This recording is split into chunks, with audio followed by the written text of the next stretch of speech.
જય દ્વારકાધીશ મિત્રો, સ્વાગત છે મારી ચેનલ ઝાંઝી ક્રિએશનમાં। તો આજે બનાવીશું સાડી ઉપર પહેરવાનો કમર બેલ્ટ।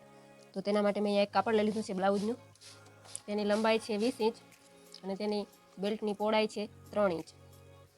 તો હવે કોઈ પણ માપનો આપણે બેલ્ટ બનાવવો હોય તો બેલ્ટ બનાવવા માટે આપણે કમરનું માપ લઈ લેવાનું અને આપણે જેટલી કમર હોય એવડો બેલ્ટ રાખવો હોય તો પણ રાખી શકીએ અને આપણે થોડોક ટૂંકો રાખવો હોય તો તેમાંથી 3 થી 4 ઇંચ ઓછું કરી નાખવાનું। તો હવે બેલ્ટ બનાવવા માટે આ જે આડી જે બે સાઈડ છે તેને આમ બંને બાજુથી આમ થોડી થોડી વારી લેવાની, અવરી બાજુ,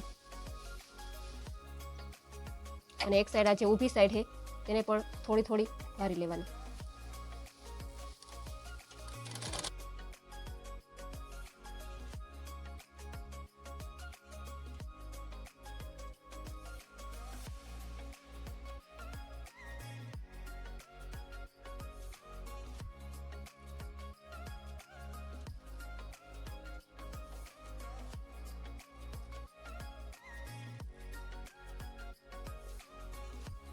તો આ બંને બાજુ અડધો અડધો ઇંચ કાપડ વારી લેવાનું અને એક ઊભી જે સાઈડ છે તેમાં પણ વારી લેવાનું, એક જ સાઈડ વારવાનું, બીજી સાઈડ નહીં વારવાનું।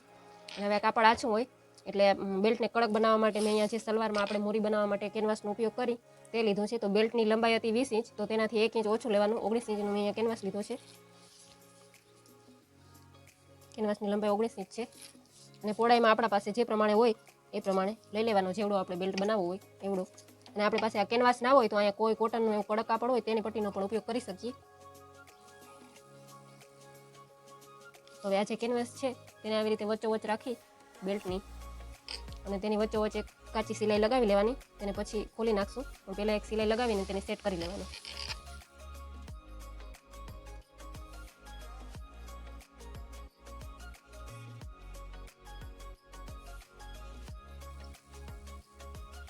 તો એ બેલ્ટની બંને બાજુ દોરી લગાવવાની હોય તો દોરી બનાવી લેવાની। મેં અહીંયા 2 દોરી લીધી છે, દોરીની લંબાઈ 14 ઇંચ છે, તે લંબાઈ પણ આપણે આપણા હિસાબથી લઈ શકીએ। તો દોરીને અહીંયા વચ્ચોવચ્ચ રાખવાની અને સિલાઈ લગાવી લેવાની।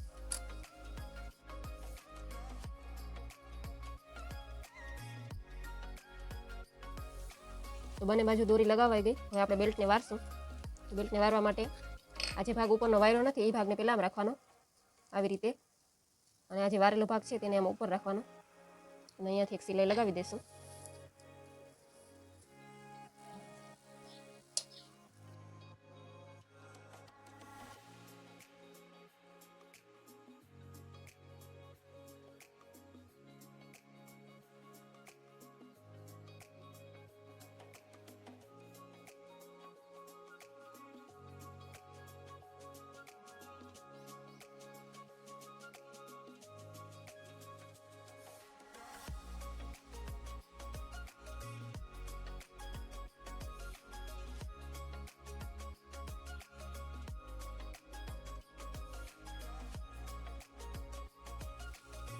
બેલ્ટ બની અને તૈયાર થઈ ગયો। વિડીયો પસંદ આવે તો વિડીયોને લાઇક કરો, શેર કરો, કમેન્ટ કરો અને મારી ચેનલ ઝાંઝી ક્રિએશનને સબસ્ક્રાઈબ કરો।